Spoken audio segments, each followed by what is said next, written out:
अस्सलाम वालेकुम दोस्तों, कहिड़ा हाल आहिनि? ख़ुशि आहियो? तबियत ठीकु आहे? असां अची विया आहियूं हिकु ड्रामे जी शूट ते। हीउ ड्रामो असां पंहिंजे चैनल यूट्यूब जे लाइ ठाहियूं पिया, ZAB TV जे लाइ। ऐं ZAB TV जे लाइ मूं तव्हांजे साम्हूं इहो ऐलान थो कयां त मां हाणे ZAB TV ते प्रोडक्शन कबी। प्रोडक्शन में टेलीफिल्म्स बि हूंदियूं ऐं ड्रामा सीरियल्स बि हूंदा ऐं सीरीज़ बि हूंदियूं।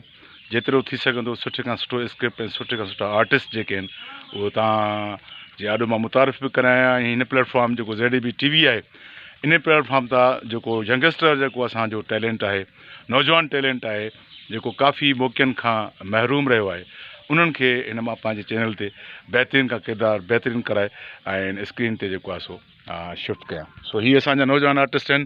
हीअ अलीमुराद चांडियो ऐं हीअ आहे निसार चांडियो। निसार चांडियो तमामु बहितरीनु किरदारु टेलीफिल्म में मूंसां गॾु कयो अथई। हीअ आहे मज़हर शेख। ऐं मज़हर शेख डंडा खयो बिड़ी खेत आहे साईं। अॼु असां ZAB जेको चैनल आहे असांजो, उन जे लाइ हिकु फिल्म तयारु करे रहिया आहियूं ऐं उन जे लाइ हीअ जेके डंडा आहिनि त हीअ जेको अलीमुराद आहे हुनखे माना डंडो डंडाणी थींदी। अॼु डंडो डंडा ऐं हीअ असांजो भाउ शफ़क़त जोगी साहिबु। ऐं हीअ बहितरीनु लोकेशन ख़ैरपुर जी सूंहं, खजनि जो बाग़। ऐं तव्हांखे मां दीदार कराईंदो हलां त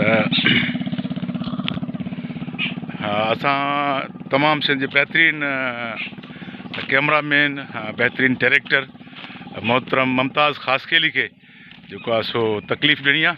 मुमताज़ ख़ासखेली असांजो सिंध जो तमामु बहितरीनु डायरेक्टर आहे ऐं बहितरीनु कैमरामैन आहे, बहितरीनु राइटर बि आहे।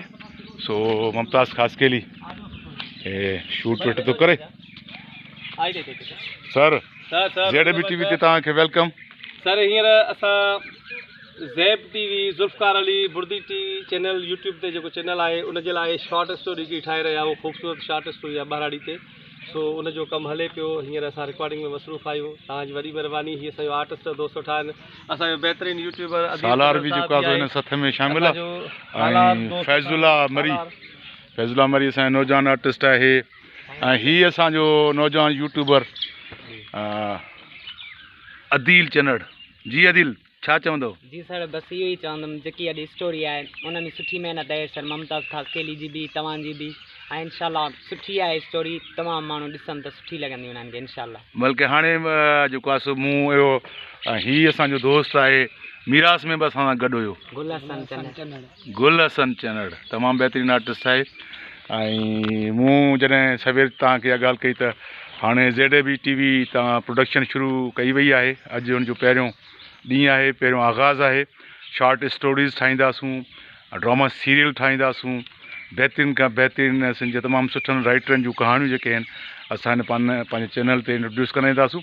ऐं ख़ासि तौर ते मां हिकु दफ़ो ॿीहर बि चवंदुसि त उहो नौजवान टैलेंट जिन खे मौक़ो घटि मिलियो आहे टेलीविज़न ते अचण जो, छाकाणि त हीअ जेको यूट्यूब चैनल आहिनि इहो बि सम्झो त हिकिड़ो TV चैनल आहे। सो इन ते मां कोशिशि कंदुसि त तमामु जेको नौजवान टैलेंट आहे उनखे भरपूर मौक़ो ॾियां त हू जीअं पंहिंजे फ़नी जेको टैलेंट आहे उनजो इज़हार करे सघनि। सो सॼी सिंध जे आर्टिस्टनि खे, सॼी सिंध जे नौजवान टैलेंट खे मुंहिंजी दावत आहे त ZAB TV जॾहिं बि का सीरीज़ या सीरियल या पंहिंजो टेलीफिल्म शुरू करे त मां उन टाइम उनजी अनाउंस कंदुसि पंहिंजे TV चैनल ते। उहे मूंसां राब्तो कनि, बहितर खां बहितर किरदारु उन्हनि खे कराया वेंदा। सो ZAB TV जो प्लेटफॉर्म तव्हां सिंध जे सभिनी आर्टिस्टनि जे लाइ, सिंध जे सभिनी टैलेंट नौजवाननि जे लाइ हाज़िर आहे। इनशाला दुआ कयो त बहितर खां बहितर, सुठे खां सुठियूं शयूं ॾेई सघूं। कीअं ममता साहब? ओके सर, ज़बरदस्त सर। असां हिकिड़ी कोशिशि कयूं पिया ऐं इनशाला दोस्तनि खे वणंदो। हीअ असां सॼो माहौल क्रिएट कयो आहे। सो बहितर थींदो, चङाई थींदी। फ़िलहालु असां बि शूट था कयूं, गर्मी बि आहे। हा भई, हीअ बहितरीनु लोकेशन खजनि जा बाग़ ॾिसो था। Thank U.